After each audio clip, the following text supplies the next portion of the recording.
এই যে বন্ধুরা, বিকেলের নাশতায় আমরা কিভাবে বানাই এই সুস্বাদু পাহাড়ি চাউমিন দেখতে চাও তো চ্যানেলটা সাবস্ক্রাইব করে পাশেই থাকো। সবচেয়ে আগে গরম পানিতে দিয়ে দিই এই লম্বা লম্বা চাউমিনগুলো। বেশি না, 2-1 মিনিট ফুটিয়েই ছেঁকে নিয়ে ঠান্ডা পানিতে ধুয়ে নিই, যাতে চাউমিনগুলো থাকে ঝরঝরে আর সুন্দর।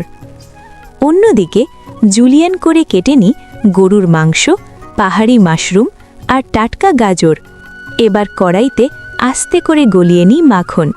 এই গরম মাখনের মাঝেই ছেড়ে দিই কাটা রাখা মাংস, মাশরুম আর গাজর কুচি।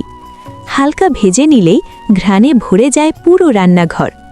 এবার এতে দিয়ে দিই আগে থেকে সিদ্ধ করা চাউমিনগুলো, সাথে যোগ করি একটু মশলা আর 1 চিমটে লবণ। সব কিছু খুব যত্ন করে মিশিয়ে নিই, যেন প্রতিটা সুতোয় স্বাদ লেগে থাকে।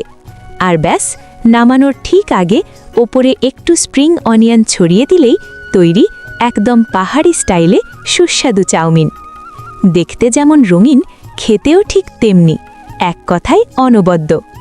শীতের বিকেলে এই 1 প্লেট চাউমিন থাকলে আর কি বাঁচায়।